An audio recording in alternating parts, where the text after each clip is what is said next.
నమస్తే. Welcome to Pragati media. నేను ఆదిత్య. ప్రపంచవ్యాప్తంగా ఇప్పుడు ఎక్కడ విన్నా ఒకటే వినిపిస్తుంది. Mother of all deals. Free trade agreement. ఇది భారత్‌కి, యూకి మధ్య జరిగినటువంటి ఒప్పందం. మరి దీని ద్వారా భారత్‌కి ఎలాంటి లాభం చేకూర్చబోతుందో తెలుసుకునే ప్రయత్నం చేద్దాం. ప్రస్తుతానికి మనతో పాటు స్టూడియోలో ఉన్నారు ప్రముఖ అనలిస్ట్ సీత గారు. మేడంతో మాట్లాడి మరిన్ని విషయాలు తెలుసుకుందాం. నమస్తే మ్యామ్. నమస్తే ఆదిత్య. ఎలా ఉన్నారు? ఐఎమ్ ఫైన్ అమ్మా. Thank you so much. మీరు ఎలా ఉన్నారు? After superb long ma'am. Time. Thank you ma'am. So 20 ఏళ్ల సుదీర్ఘ చర్చల తర్వాత ఈ మదర్ ఆఫ్ ఆల్ డీల్స్, ఈ ఒప్పందం.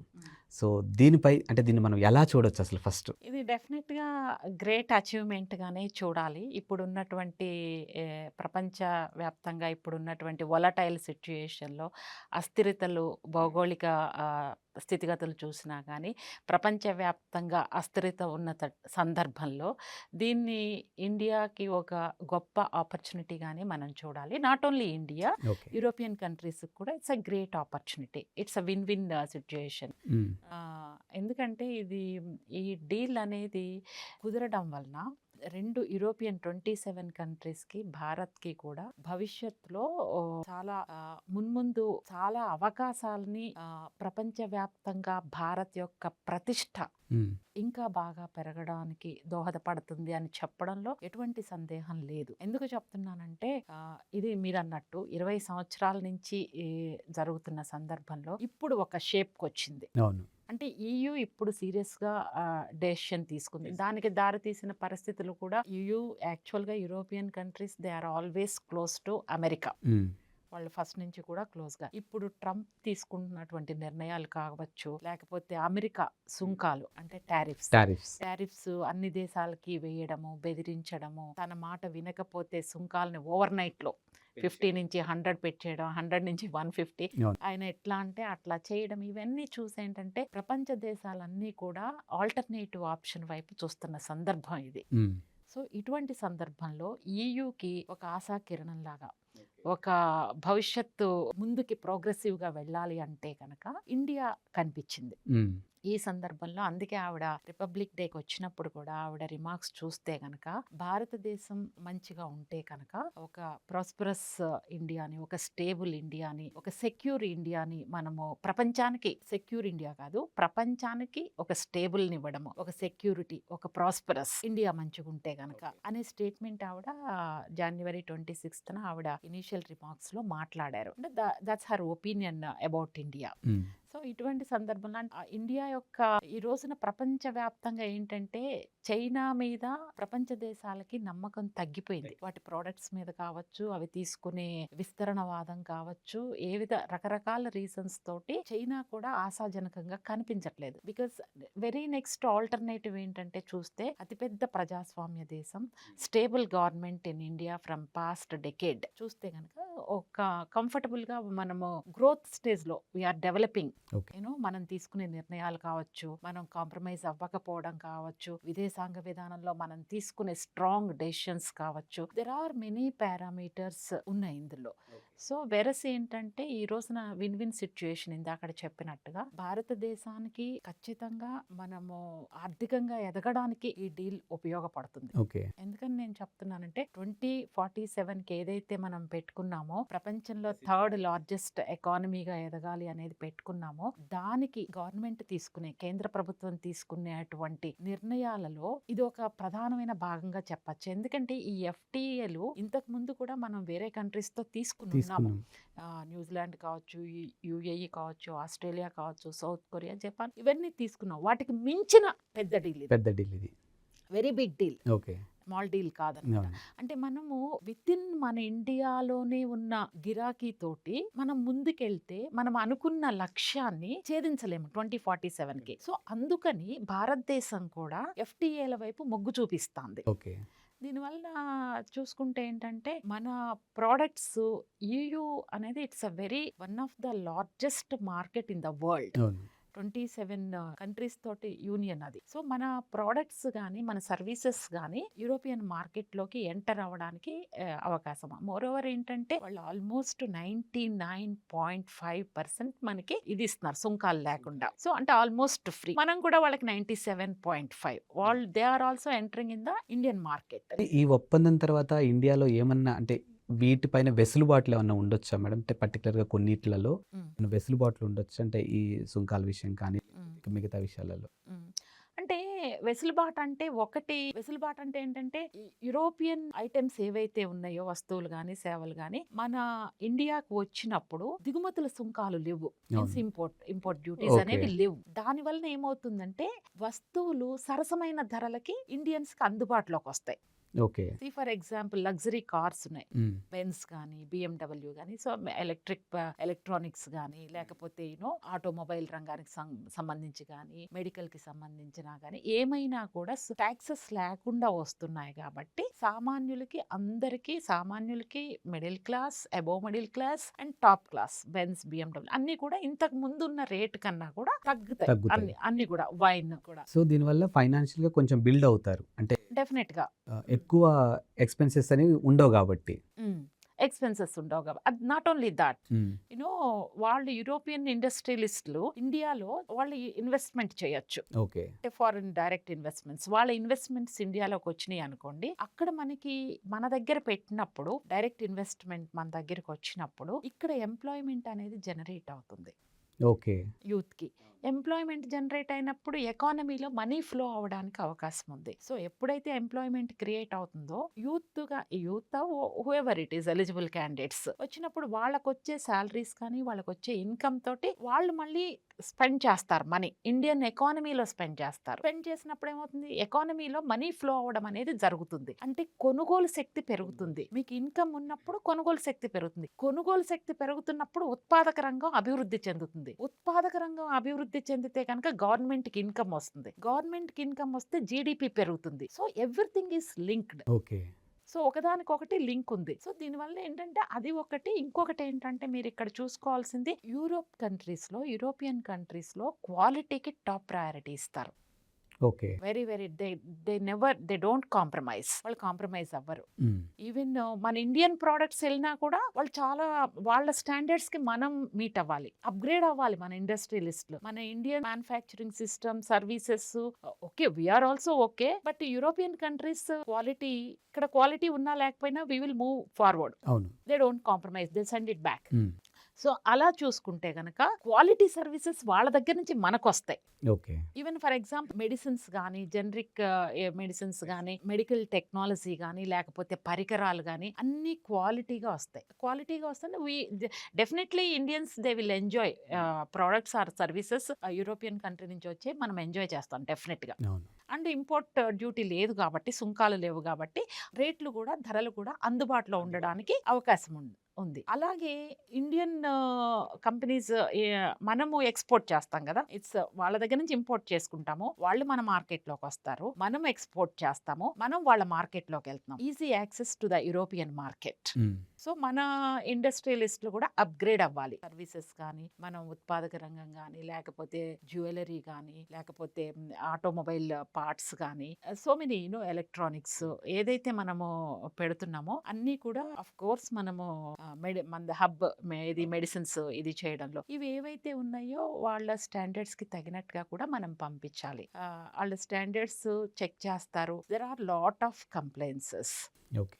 కంప్లైంట్స్ సర్టిఫికేట్స్ కూడా వాళ్ళకి అన్ని క్రాస్ చేసి మనం వెళ్ళాలి. Otherwise they don't accept. హుహు. అది ఇండియాకి వచ్చేసరికి ఏమవుతుందంటే, ఇండియాలో యూరోపియన్ మార్కెట్లోకి మనం తయారు చేసే వస్తువులు అవ్వచ్చు, ఏమన్నా అవ్వచ్చు, దాని వలన ఇక్కడ కూడా ఎంప్లాయ్మెంట్ క్రియేట్ అవుతుంది. వన్ సైడ్ యూరోపియన్ ఇండస్ట్రియలిస్టులు ఇక్కడ పెట్టడం వలన ఎంప్లాయ్మెంట్ క్రియేట్ అవుతుంది. మనం ఎక్స్పోర్ట్స్ చేయడం వలన మన వస్తువులు కానీ సర్వీసెస్ కానీ విపరీతమైన మార్కెటింగ్ మనం చేసుకోగలిగితే, 27 కంట్రీస్ లో మనం చేసుకోగలిగితే, ఇక్కడ కూడా ఆ డిమాండ్ ని తట్టుకోవడానికి మన పథకరంగా ఇక్కడ కూడా పెరుగుద్ది. మ్యాన్ పవర్ పెంచాలి. Both sides Yes. Man power పెంచాలి. సో ఆ విధంగా కూడా ఎంప్లాయ్మెంట్ క్రియేట్ అవుతుంది. Okay. So it economy Boost అవడానికి ఎక్కువ అవకాశం ఉంది. ఓకే. సో డెఫినెట్ గా అంటే యూకి ప్లస్ ఇండియాకి ఇండియాకి. కూడా గ్లోబల్ గా ఒక మంచి సుస్థిరమైన స్థానంలో ఉంటారు. అండ్ మ్యూచువల్ బెనిఫిట్స్ ఉన్నాయి. మ్యూచువల్ బెనిఫిట్స్ ఉన్నాయి, కొంచెం ఛాలెంజెస్ కూడా ఉన్నాయి ఇందులో. యాక్చువల్గా నా నెక్స్ట్ ప్రశ్న అదే. అంటే Okay. ఇప్పుడు Mm. ఒక కాయిన్ కి మనం One రెండు side. వైపులు చూడాలి. Mm. One Yeah. సైడే చూస్తున్నారు చాలా వరకు. Correct. సో దీంట్లో మనం ఎదుర్కొనే ఛాలెంజెస్ ఏమైనా ఉంటాయా? Yeah, of course challenges are there. Challenges are there. ఒకటేంటంటే ఫస్ట్ మనం ఇండియాని తీసుకుంటే మనకుండే ఛాలెంజెస్ ఏంటి అంటే కనుక, ఇందాక ఒక పాయింట్ నేను చెప్పడం మర్చిపోయాను. అడ్వాంటేజెస్, బెనిఫిట్స్ చూసుకుంటే ఎంఎస్ఎంఈ కంపెనీస్ ఉన్నాయి. ఎంఎస్ఎంఈ అంటే మైక్రో స్మాల్ ఓకే. స్మాల్ అవును. స్మాల్ ఇండస్ట్రీస్ ఏవైతే ఉన్నాయో ఆ ఇండస్ట్రీస్ కి యూరోపియన్ మార్కెట్ లో ఎంటర్ అవ్వడానికి ఒక ఛాన్స్, అంటే యాక్సెస్, చిన్న చిన్న కంపెనీస్కి యూరోపియన్ మార్కెట్లోకి యాక్సెస్ అవ్వడానికి ఈ డీల్ ఉపయోగపడుతుంది. ఇది బెనిఫిట్లోకి వస్తుంది, అడ్వాంటేజెస్లోకి. అదే మీరు నాణానికి మీరన్నట్టు రెండో వైపు చూసుకుంటే కనుక ఎంఎస్ఎంఈ కంపెనీస్ యూరోపియన్ మార్కెట్ని తట్టుకోవాలన్నా, వాళ్ళ స్టాండర్డ్స్కి వీళ్ళు మీట్ అవ్వాలన్నా కూడా వీళ్ళ కెపాసిటీ సరిపోతుందా లేదా, ఎంఎస్ఎంఈ కంపెనీస్కి గవర్నమెంట్ సపోర్ట్ చేయాల్సిన అవసరం ఉంది. అంటే ఫైనాన్షియల్గా కావచ్చు, లోన్స్ ఇవ్వడం కావచ్చు, సబ్సిడీస్ ఇవ్వడం ఏమన్నా అవ్వచ్చు. గవర్నమెంట్ మాత్రం డెఫినెట్గా ఎంఎస్ఎంఈ కంపెనీలకి సపోర్ట్ చేయాలి. ఎందుకనంటే ఎంఎస్ఎంఈ ఇండైరెక్ట్గా మన జీడిపిలో గ్రోత్లో కూడా ప్రముఖ పాత్ర వహిస్తుంది. ఓకే. ఎంఎస్ఎంఈ కంపెనీస్ ఈ రోల్ ఉన్నారు. ఇప్పుడు పెద్ద కంపెనీస్ డైరెక్ట్ యాక్సెస్ యూకి వెళ్తే దానికి అనుసంధానంగా వాళ్ళు చిన్న చిన్న వర్క్లు, సర్వీసెస్ ఏమన్నా ఉంటే కనుక ఎంఎస్ఎంఈలకి ఇస్తారు. ఓకే. ఎంఎస్ఎంఈలు కూడా దాన్ని అందుకోవాలి. సో ఈ ప్రాసెస్లో గవర్నమెంట్ సపోర్ట్ లేకపోతే కనుక కొలాప్స్ అవ్వడానికి అవకాశం ఉంటుంది. సో ఇది ఒకటి. ఇంకొకటి ఏంటంటే గర్భనోద్గారాలదొకటి. వాళ్ళు ఏంటంటే ఏ ప్రోడక్ట్ ఇచ్చినా కూడా క్వాలిటీ చూస్తారు. అందులో ఏమన్నా రసాయనాలు, ఏమన్నా మన ఇండియాలో లాగా ఏది ఫుడ్ చెకింగ్ అవి ఇవి ఉంటాయి కదా, అక్కడ అలా యాక్సెప్ట్ చేయరు. ఓకే. అక్కడ ఏంటంటే కంప్లైన్స్ సర్టిఫికేట్స్ ఒకటి తీసుకోవాలి, అంటే నామ్స్ అన్ని ఫుల్ అవుతున్నట్టుగా. ఇంకొకటి సెక్యూరిటీ చెక్స్, జీడిపిఆర్ అని ఒకటి ఉంటుంది. అదేంటంటే ఏ డేటా సెక్యూరిటీ, ఎంత డేటా వచ్చినా ఏది వచ్చినా కూడా సెక్యూరిటీగా వెళ్ళాలి. ఓకే. సో కొంచెం కంప్లైన్సెస్, ఈ జీడిపిఆర్, డేటా ఇవన్నీ కూడా ఆ స్టాండర్డ్స్ని మనం మీట్ అవ్వాలి. అది ఒకటి. ఇంకొకటి ఏంటంటే మనకి ఛాలెంజెస్లో ఇంకొక భాగం ఏంటంటే భవిష్యత్తులో మనకి దిగుమతులు ఎక్కువ ఉండి యూరోపియన్ కంట్రీస్ నుంచి దిగుమతులు ఎక్కువ ఉంటాయి. కానీ ఎగుమతులు అంత లేవు అనుకోండి. ఎగుమతులు లేకపోతే కనుక డెఫిషిట్, కరెంట్ అకౌంట్ డెఫిషిట్ అనేది వచ్చేస్తుంది మనకి. అంటే ఏంటంటే ఇంపోర్ట్స్ వచ్చినప్పుడు మనము we have to pay in euros. So మన ఏదైతే ఫారిన్ నిల్వలు, ఫారిన్ ఎక్స్చేంజ్ అమౌంట్స్ ఏవైతే ఉంటాయో ఆ నిల్వలు అనేవి తగ్గిపోతాయి. పే చేయడమే. అలా కాకుండా మన ఎక్స్పోర్ట్స్ కూడా సైమల్టేనియస్గా పెరగాలి. It should be there like this, balance ఉండాలి. Imports exports. లేదు ఇంపోర్ట్స్ ఎక్కువ ఉండి ఎక్స్పోర్ట్స్ లేవు అనుకోండి, మనం మళ్ళీ ఇబ్బందుల్లో పడిపోతాం. సో అంటే మనం మార్కెట్ని చాలా డీప్గా స్టడీ చేయాలి. అంటే అక్కడ ప్రజల జీవన విధానాలు కానీ, అసలు what kind of products they prefer, ఎలాంటివి వాళ్ళు యాక్సెప్ట్ చేస్తారు, ఈ దేనికి ఎక్కువ డిమాండ్ ఉంది, మొత్తము యూరోప్ మార్కెట్ని స్టడీ చేయాలి మన ఇండస్ట్రియలిస్ట్. ఓకే. క్వాలిటీని, కాంపిటీటర్స్ ఉన్నారు, దెర్ ఆర్ మెనీ కాంపిటీటర్స్, వాళ్ళని ఓవర్కమ్ చేసి మనం ముందు ఉండాలి. సో చాలా ఛాలెంజింగ్స్ ఉన్నాయి. ఆఫ్ కోర్స్ ఉన్నాయి. సో ఇదంతా స్టడీ చేయాలి. స్టడీ చేసి దానికి రెడీ అవ్వాలి. ఇండియన్ మార్కెట్ రెడీ అవ్వాలి, ఇండియన్ ఇండస్ట్రియలిస్టులు రెడీ అవ్వాలి, పూర్తి అవగాహన ఉండాలి. అంటే డిపిఆర్, డీటెయిల్డ్ ప్రాజెక్ట్ రిపోర్ట్ ఒకటి తయారు ఇంకా వాళ్ళ అభిరుచులు మనకు తెలియాలి, వాళ్ళ అవసరాలు తెలియాలి, వాళ్ళ లైఫ్ స్టైల్ తెలియాలి, వాళ్ళ ఇంట్రెస్ట్ ఏంటి, వాళ్ళ ప్రిఫరెన్స్ ఏంటి, everything we must know. Okay. Then only we can meet their requirement, otherwise it's very difficult. So ఇవన్నీ కూడా అందులో మార్కెట్కి అనుగుణంగా, మారుతున్న జనరేషన్కి అనుగుణంగా ఎవ్రీథింగ్ ఎనాలిసిస్ చేయాలి, అప్పుడే అందుకోగలం. సో ఇంత పెద్ద ఎక్సర్సైజ్ ఉంది. ఇంకొకటి ఏంటంటే మనం ఇచ్చే ప్రోడక్ట్స్ వాళ్ళ దగ్గర కూడా ఉంటాయి. ఓకే. వాళ్ళని మించి మనం చేయాలి. క్వాలిటీలో కూడా, quality, everything, in every aspect. Okay. In every aspect we have to meet there expectations. So టెక్నాలజీని పట్టుకోవాలి, టెక్నాలజీకి తగ్గట్టు వాళ్ళకి మనం ఇవ్వగలగాలి. అండ్ అఫ్ కోర్స్ ఎలాగూ డ్యూటీ ఫ్రీ ఉంది కాబట్టి దెర్ ఇస్ నో ఇష్యూ, వాళ్ళకు కూడా కంఫర్టబుల్ రేట్స్లోనే వెళతాయి. అది ఒకటి. ఇంకొకటి ఏంటంటే కొన్ని ప్రోడక్ట్స్ అక్కడికి మనం ఎక్స్పోర్ట్ చేసే ప్రోడక్ట్స్ మన ఇండియాలో ఉన్నటువంటి కొన్ని రాష్ట్రాల నుంచే వెళతాయి.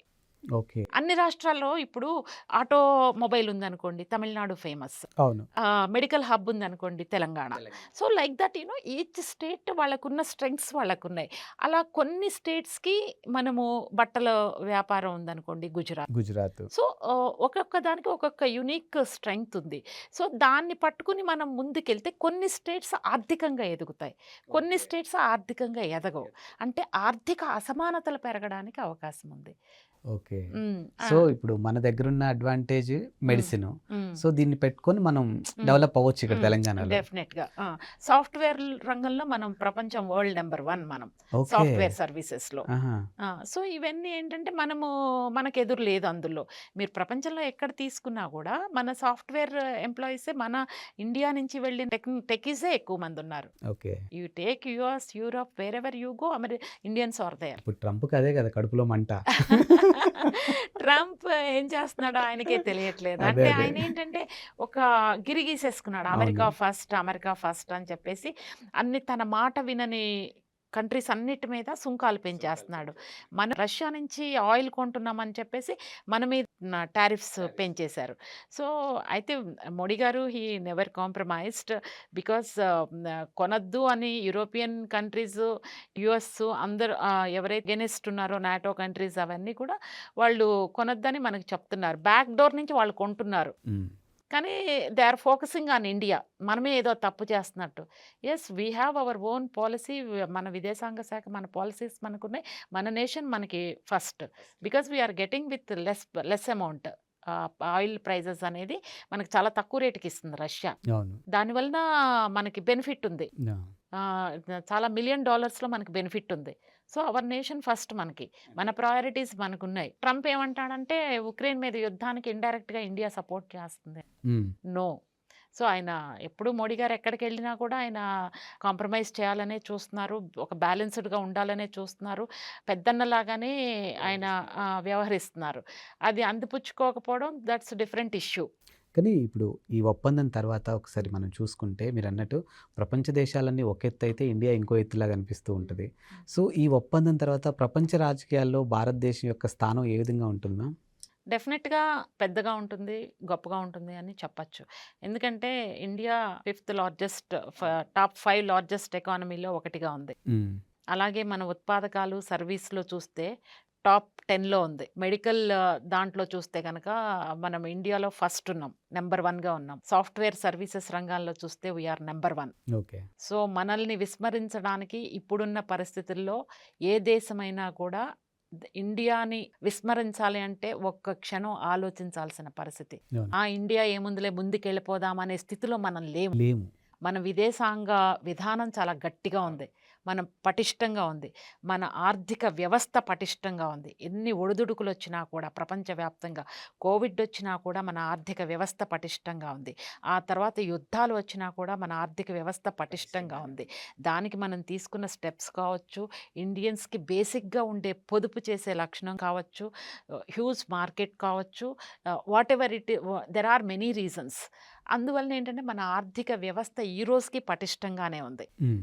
చాలా దేశాలు జీరో జీడీపీ ఉంటే చాలు అనుకునే పరిస్థితిలో చాలా కంట్రీస్ ఉన్నాయి. దట్ మీన్స్ దే ఆర్ మైనస్‌లో ఉన్నారు. అట్‌లీస్ట్ 0, 1, 2 అట్లా కూడా లేరు. You take for example US, it's 2.5 only their GDP. Now. Now. అంటే ఎన్నో బిలియన్ డాలర్స్ వాళ్ళకి అప్పులున్నాయి.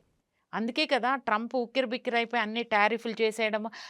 అన్‌ఫార్చునేట్‌లీ ట్రంప్‌కి తెలియనిదేంటంటే ఇన్ని సుంకాలు పెంచుతున్నాడు అన్ని కంట్రీస్ మీద. ఎండ్ ఆఫ్ ద డే ఆ ప్రొడక్ట్స్ అన్నీ అమెరికా ఎళ్తాయి. ఇండియా ఎక్స్‌పోర్ట్స్ మీద 100% పెంచుతున్నాను అంటున్నాడు. ఫర్ ఎగ్జాంపుల్ ఓకే, 100% నువ్వు 100 కాదు 150% పెంచు. No issue. హ్మ్. మనం పంపిస్తాం. మన ప్రొడక్ట్స్ కొనకపోవచ్చు. బికాస్ రేట్ ఎక్కువ. టారిఫ్స్ పెంచారు కాబట్టి. But end of the day who is paying price for that? Americans. Americans pay చేస్తున్నారు ఆ ప్రైస్, హెవీ ప్రైస్. అవును. ఇది ట్రంప్ దాని వలన చాలా అసంతృప్తి ఉంది ఇంటర్నల్‌గా. Okay. Elon Musk out from his team. You know lot of internal issues are there. Itself against about Trump's decisions. ఇప్పుడున్న పరిస్థితుల్లో చూస్తే ఏ కంట్రీ అయినా కూడా జస్ట్ దే ఇగ్నోర్ చేస్తున్నారు అమెరికాని. నువ్వేమన్నా డెసిషన్స్ తీసుకోపోయి నువ్వు ఏదన్నా చేసుకో ఆల్టర్నేటివ్ ఆప్షన్స్ చూస్తున్నారు. అవును. పార్ట్ ఆఫ్ దట్ ప్రాసెస్సే EU మనకు దగ్గరకు వచ్చింది. ఇట్స్ మనకు కూడా అవకాశం కావాలి, మనం కూడా ఎదగాలి, మనకు కూడా పెద్ద మార్కెట్ కావాలి, మనది కూడా పెద్ద మార్కెట్. చైనాలో ఉన్న కంపెనీస్ చాలా మట్టుకు కూడా చైనా ఒంటెత్తు పోకడలు నచ్చక, వాళ్ళ విధానాలు నచ్చక ఆల్టర్నేటివ్ ఆప్షన్గా ఇండియా వైపు చూస్తున్నారు. We have stable government, stable leadership, decisions బాగున్నాయి. అన్ని విధాలుగా ఏ విధంగా చూసుకున్నా జీడిపి గ్రోత్ బాగుంది, భవిష్యత్ ఆశాజనకంగా కనిపిస్తుంది. 2047కి థర్డ్ లార్జెస్ట్ ఎకానమీగా వెళ్ళటానికి మనం తీసుకునే స్టెప్స్ ప్రపంచవ్యాప్తంగా అన్ని దేశాలు చూస్తున్నాయి. వెరసి చూస్తే ఈ డీల్ వలన మనం ఇంకా కొంచెం ముందుకెళ్తాము. ఇంకా మిగిలిన దేశాలు కూడా మనతో పాటు వాణిజ్య ఒప్పందాలు పెంచుకోవడానికి ఇది దోహదపడుతుందని మాత్రం ఖచ్చితంగా చెప్పచ్చు. సో ఇప్పుడు ఈ డీల్ వల్ల మీరు అన్నట్టు డిసడ్వాంటేజెస్ అయితే ఉన్నాయి, బట్ వాటిని ఓవర్కమ్ చేసి మనం అడ్వాంటేజెస్గా మార్చుకోవచ్చు. బట్ ఇది అప్లై అవ్వటానికి ఇంకేమైనా టైం పడుతుంది? అసలు ఎప్పటి వరకు జరిగే ఛాన్సెస్ ఉంటుంది? It takes time. ఎందుకంటే ఈ ఇప్పుడు ఏదైతే మనం అగ్రిమెంట్స్ చేసుకున్నామో దాన్ని చాలా డీటెయిల్డ్గా ఎనాలిసిస్ చేయాలి. Legal analysis, terms and conditions, everything they have to do scrutiny, analyse చేయాలి దాన్ని. అది చేసిన తర్వాత యూరోపియన్లో ఉన్నటువంటి 27 కంట్రీస్కి పార్లమెంట్కి పంపిస్తారు. They will translate in to their own languages. ఇది అంతా ఇట్ టేక్స్ టైమ్, ఈ ప్రాసెస్ అంతా చేయడానికి. వాళ్ళంతా ఓకే అయిన తర్వాత of course hour cabinet accepted this proposal. So అక్కడ EUలో కూడా పార్లమెంట్లో ప్రవేశపెట్టిన తర్వాత వాళ్ళు కూడా దాన్ని యాక్సెప్ట్ చేసిన తర్వాత అప్పుడు రంగంలోకి దిగుతారనమాట. దీనికి ఇనీషియల్గా ఈ ప్రాసెస్ అయితే ఉంటుంది. It takes 6 months, 1 year time. But రెండు వైపులా కూడా as early as possible they want to start process immediately. ఎంత తొందరగా స్టార్ట్ చేస్తే అంత మార్కెట్లోకి వస్తే కనుక ఎకానమీ బూస్ట్ అవుతుంది రెండు వైపులా కూడా. సో వాళ్ళు కూడా చాలా మైనస్లో ఉన్నారు, వాళ్ళ ఎకానమీస్ కూడా. So immediately they also eagerly waiting to improve their GDP. We're also మన టార్గెట్ ఉంది కదా 2047. So we're running behind that. ప్రతి ఒక్కళ్ళకి వాళ్ళ ప్రయారిటీస్ వాళ్ళకున్నాయి.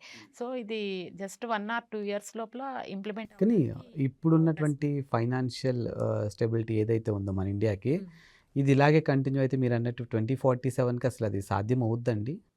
అంటే ఇట్స్ అన్ప్రెడిక్ట్గా ఉందమ్మా. వరల్డ్ అంతా వొలటైల్ సిచ్యుయేషన్లో ఉంది ఇప్పుడు చూస్తే కనుక కంప్లీట్గా. ఇప్పుడు డైరెక్ట్లీ ఇండైరెక్ట్లీ యుద్ధాలు ప్రపంచవ్యాప్తంగా వాటి ప్రభావం ఉంటుంది. కోవిడ్ నుంచే కోలుకోవడానికి టైం అయ్యే లోపల రష్యా ఉక్రెయిన్ వార్ వచ్చింది. ఆ తర్వాత ఇజ్రాయెల్ గాజా వార్ వచ్చింది, పాలస్తీనా.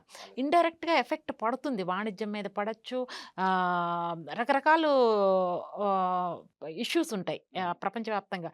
ఇండియా కూడా అందులో కొంత భాగం అవుతుంది ఆ ఎఫెక్ట్ అవడంలో. ఇప్పుడు ఇరాన్ మీద వెళ్ళటానికి అమెరికా రెడీగా ఉంది, చైనా తైవాన్ మీద వెళ్ళటానికి రెడీగా ఉంది. ఎప్పుడు అక్కడ యుద్ధ వాతావరణం ఉంటుంది. తైవాన్ సముద్ర జలాల్లో చైనా యుద్ధ నౌకలు రెడీగా ఉంటాయి, ఎనీ టైం అటాక్ అన్నట్టుగా. ఎనీ టైం చైనా తైవాన్ మీద అటాక్ చేస్తే అమెరికా రెడీగా ఉంది చైనాని టార్గెట్ చేయడానికి. సో ఇలా ఎవ్రీథింగ్ ఉన్నాయి. మనకెప్పుడు కంట్లో నలుసులాగా పక్కన పాకిస్తాన్ ఉంది. అది మనకి అది ఏం చేయలేదు, ఏమి చెందలేదు, కానీ మనకి డిస్టర్బ్ క్రియేట్ చేస్తూ ఉంటుంది. దానికి చైనా సపోర్ట్ ఉంటుంది, అమెరికా సపోర్ట్ ఉంటుంది. సో ఇవన్నీ కూడా మనకి ఉన్న ఛాలెంజెస్. చైనా ఏంటి, మన చుట్టుపక్కల భారతదేశపు సరిహద్దుల్లో ఉన్న అన్ని కంట్రీస్ తోటి కూడా పాగా వేస్తుంది అన్ని చోట్ల కూడా. నేపాల్ తీసుకుంటే హంబన్ తోట, శ్రీలంక హంబన్ తోట. అంటే మన భారతదేశపు సరిహద్దుల మొత్తంలో కూడా తన యొక్క మిలిటరీ బేస్ని తయారు చేస్తుంది. ఇది బంగ్లాదేశ్ని డిస్టర్బ్ చేశారు. హసీనా ఉంటే కనుక మనకి ఫేవర్గా ఉండేది. ఇప్పుడు ఆమెను తీసేసి యూనస్ని తీసుకొచ్చారు. యూనస్ ఉగ్రవాదులని నేను అనను, కానీ some is a not democratic person అయితే కాదు. He himself creating lot of unrest in the Bangladesh. That is also creating lot of disturbance. మనకి ఇండియాకు కూడా డిస్టర్బెన్సే. మన సరిహద్దు దేశాలు సక్రమంగా ఉంటే మనం సెక్యూర్డ్గా సేఫ్టీగా ఉంటాం. Otherwise we have to monitoring continuously, we have to monitor ఏం జరుగుతుందని.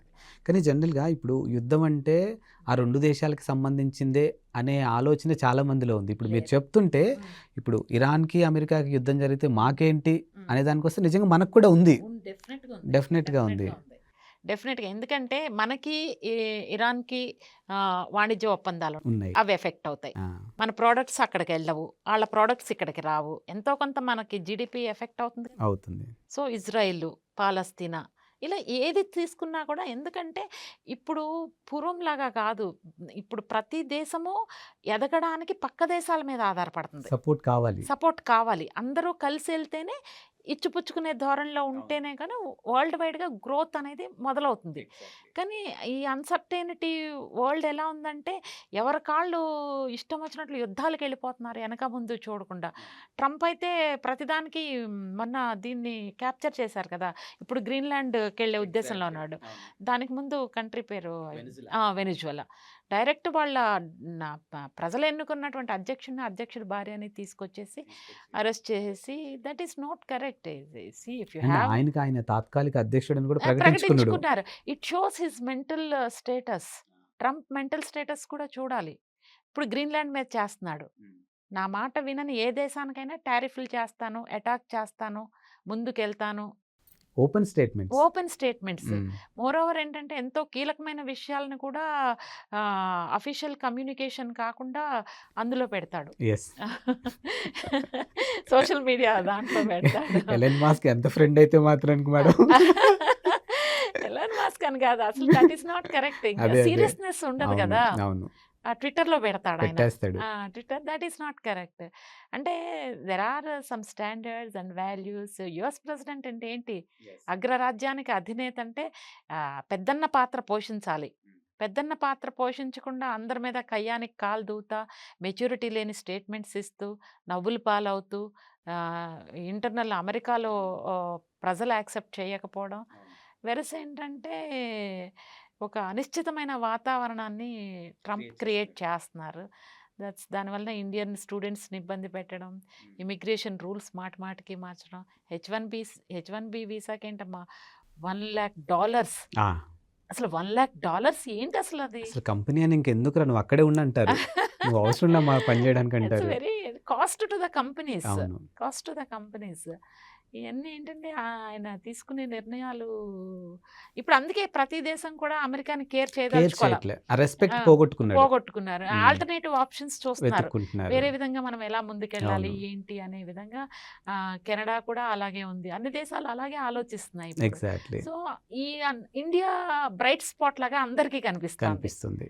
చైనాని నమ్మే పరిస్థితుల్లో లేరు. లేదు. ఎందుకంటే మన ఏషియన్ కంట్రీస్‌లో చైనా, ఇండియా అతిపెద్ద దేశాలు. అవును. చైనా ట్రస్ట్ లేదు చైనా మీద. ఇండియా మీద ఆ ట్రస్ట్ ఉంది. సో, ఇవన్నీ వెరసి ఏంటంటే స్ట్రాంగ్ లీడర్‌షిప్ ఉంది ఇండియాలో.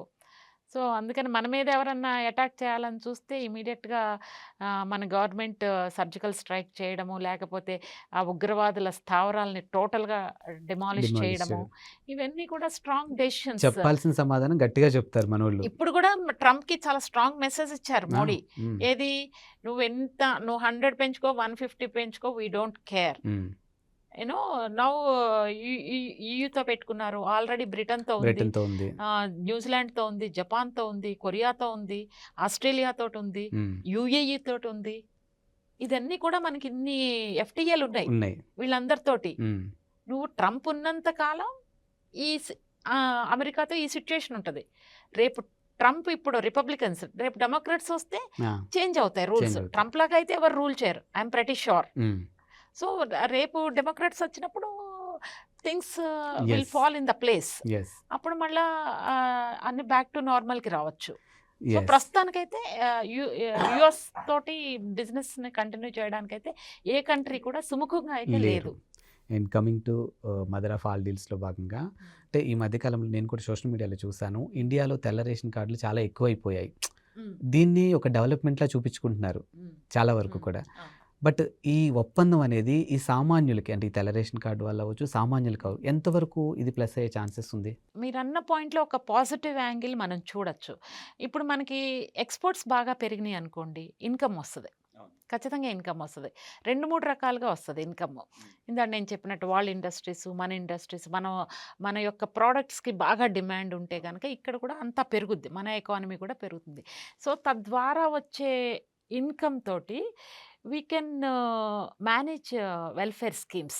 ఇప్పుడు మీరన్నట్టు ఏంటంటే వెల్ఫేర్ స్కీమ్స్ వలన అన్ఫార్చునేట్లీ ప్రతి ఒక్కళ్ళు కూడా అధికారంలో ఉండడం కోసం ఫ్రీ బీస్ అనేవి విచ్చలవిడిగా ఇచ్చేస్తున్నారు. No government is exempted. అన్నీ కూడా అలా ముందుకెళ్ళిపోతున్నాయి.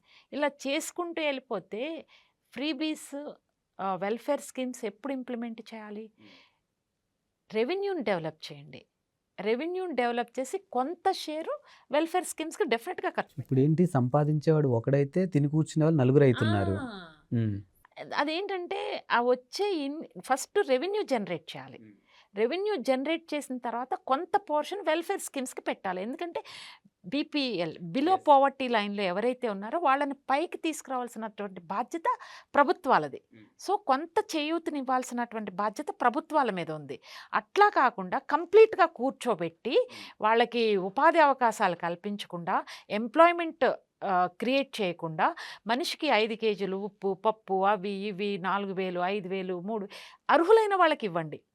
ఈ ఏవైతే ఉన్నాయో అవి విచ్చలవిడిగా వాళ్ళ పర్సంటేజ్ ఆఫ్ పాపులేషన్ ఎక్కువ ఉందని చెప్పి రేపు వీళ్ళకి సపోర్ట్ చేస్తే ఆ పాపులేషన్ మనకి ఓటేస్తారు. So they are deciding factors. మనం ఈ సీఎం సీట్లో కూర్చోగలము అని అనుకున్నప్పుడు ఎంతకైనా తెగించి వెల్ఫేర్ స్కీమ్స్ ఇంప్లిమెంట్ చేస్తున్నారు, అప్పులు చేసి చేస్తున్నారు. That is very very very bad in the long run. We have to pay heavy price at one point. Principal అమౌంట్కి పే చేయడం కన్నా కూడా ఇంట్రెస్ట్ అమౌంట్స్ ఎక్కువ పే చేయాల్సి వస్తుంది.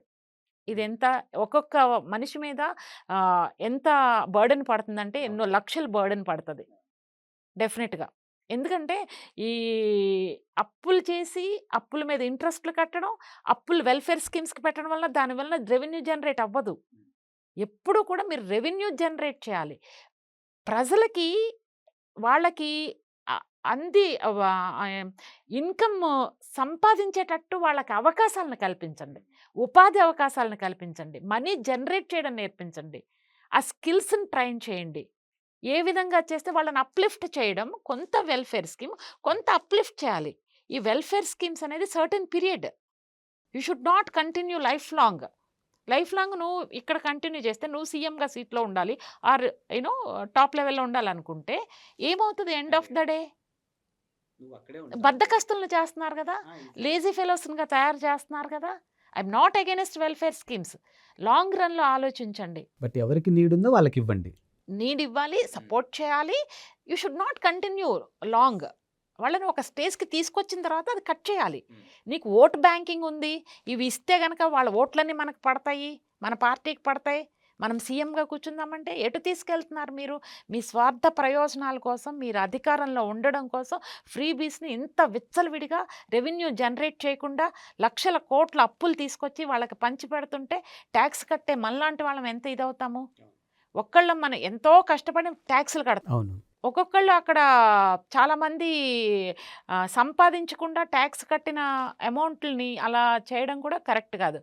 ట్యాక్స్ కానీ ఏదన్నా మనం అప్పులు తీసుకొచ్చినా కూడా క్యాపిటల్ అమౌంట్స్ తీసుకుని వచ్చినా కూడా అవన్నీ కూడా ఫ్యూచర్లో మనీ జనరేట్ చేయడానికి ఉపయోగించాలి. మీరు తీసుకునే లోను, సపోజ్ మీరు 2,000 కోట్లు వరల్డ్ బ్యాంక్ నుంచి తీసుకున్నారనుకోమ్మా, తీసుకున్న దాన్ని మనం క్యాపిటల్ ఇన్వెస్ట్ చేయాలి, దాని మీద రెవెన్యూ జనరేట్ అవ్వాలి, దానికి మీరు చేయాలి. 1,000 కోట్లు కానీ 100 కోట్లు కానీ పంచిపెట్టడానికి కాదు, పప్పు బెల్లాల్లాగా. ఇది మిస్ అవుతున్నామా అనిపిస్తుంది నాకు ఓవరాల్గా.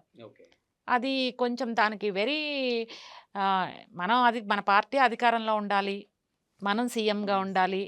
సో మన తర్వాత జనరేషన్స్ ఏమైతే మనకెందుకు అంటే ఒక నాయకుడు అనేవాళ్ళు ఎలా ఆలోచించాలి? భవిష్యత్తు తరాలని దృష్టిలో పెట్టుకొని నిర్ణయాలు తీసుకోవాలి.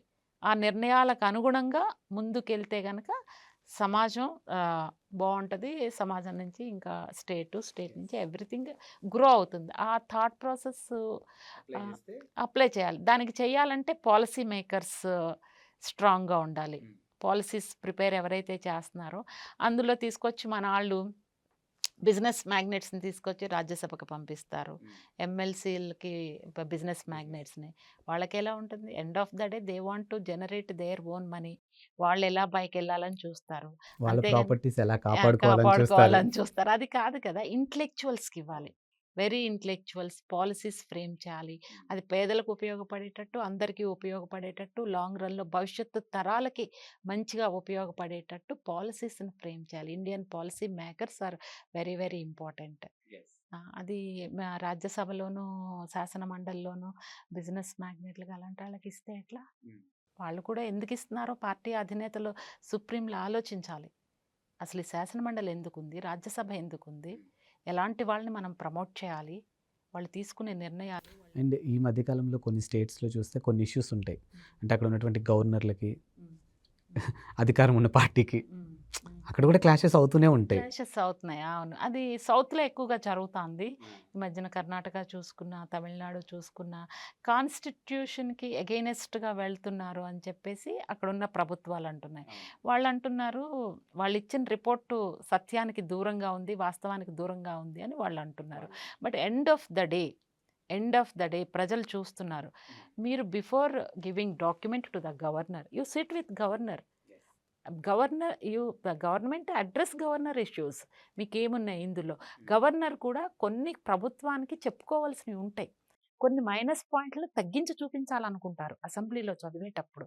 సో ఒక మ్యూచువల్ అండర్స్టాండింగ్కి వచ్చి కొంచెం ప్లస్ ఆర్ మైనస్ చూసుకుని ముందుకెళ్ళాలి. మీరు అపహాస్యం పాలు చేస్తే ఎట్లా? అటు గవర్నమెంట్ కానీ, ఇటు గవర్నర్స్ కానీ చేయడం కరెక్ట్ కాదు కదా. సో గవర్నర్స్ కూడా మనం ఒక పార్టీ ద్వారా మనం గవర్నర్ అయ్యాము అని చెప్పి ఆ గవర్నర్కి అనుగుణంగా యాక్ట్ చేస్తే అధిష్టానం దృష్టిలో మనం చాలా ఎక్కువగా ఉంటాము అనే ఆలోచన కూడా correct. Once you became governor, act like A governor.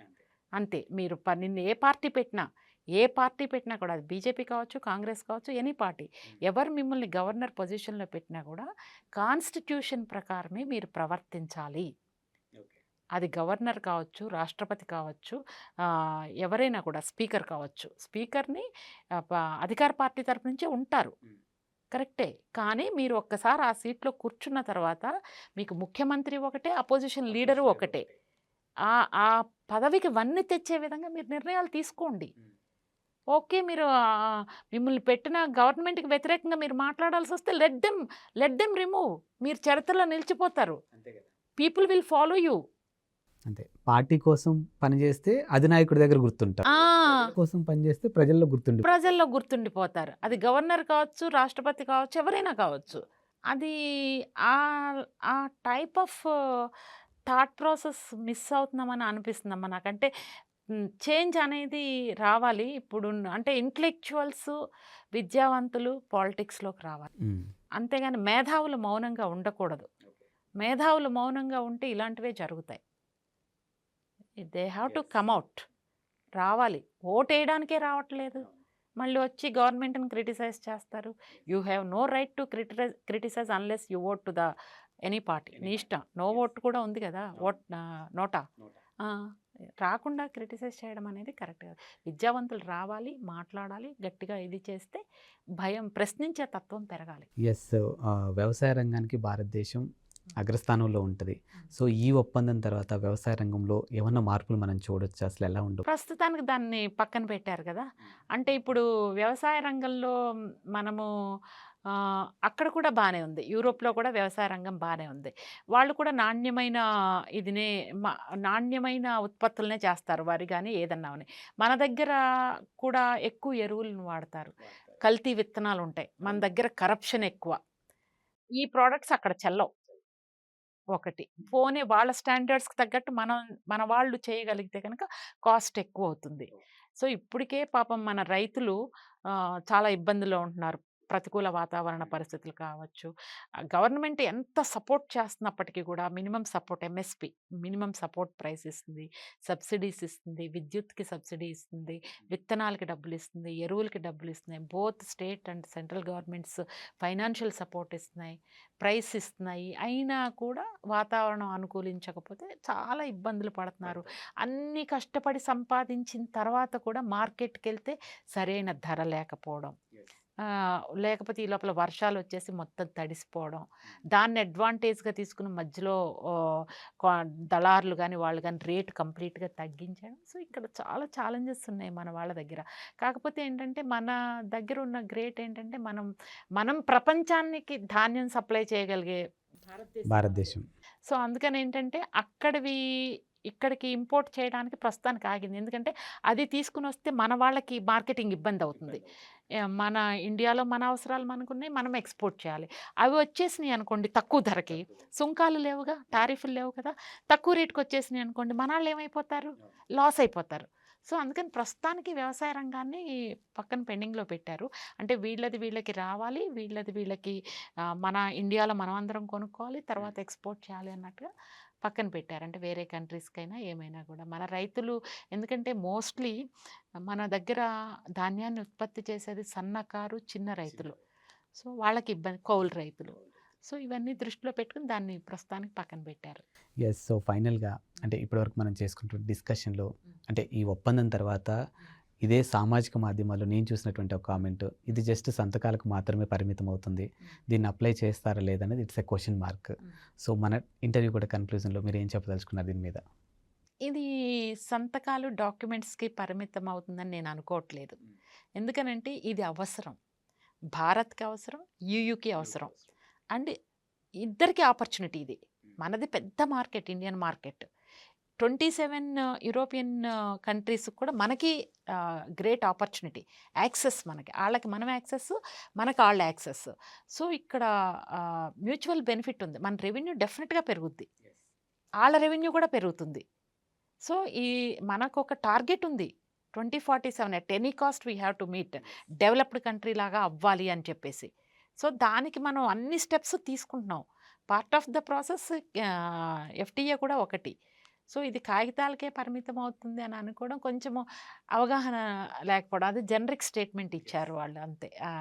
పూర్తిగా దాన్ని డీప్‌గా స్టడీ చేస్తే అవసరం. ఎవరి అవసరాలకు తగ్గట్టు మనం ముందుకెళ్తాం. ఇప్పుడు నాకు అక్కడ డబ్బులొస్తున్నాయి అంటే నేను ముందుకెళ్తాను. నాకు ఒక గోల్ ఉంది. నేను ఒక విల్లా కొనుక్కోవాలి అని. దానికి తగ్గట్టుగానే నేను స్టెప్స్ తీసుకుంటాను. ఎవ్రీబడీ అది ఏదైనా గోల్ ఏదైనా కూడా టార్గెట్ ఏదైనా కూడా ముందుకే ఎళ్తారు. అందులో మోడీ లాంటి leaders you know definitely they will move forward. ఇది ఆషామాషీ డీల్ అయితే కాదు. It's very big deal, very strong deal, very great deal. మనకున్న అన్ని ఎఫ్‌టీఏల కన్నా కూడా ఇది వెరీ పెద్ద deal. Thank you ma'am. Thank you.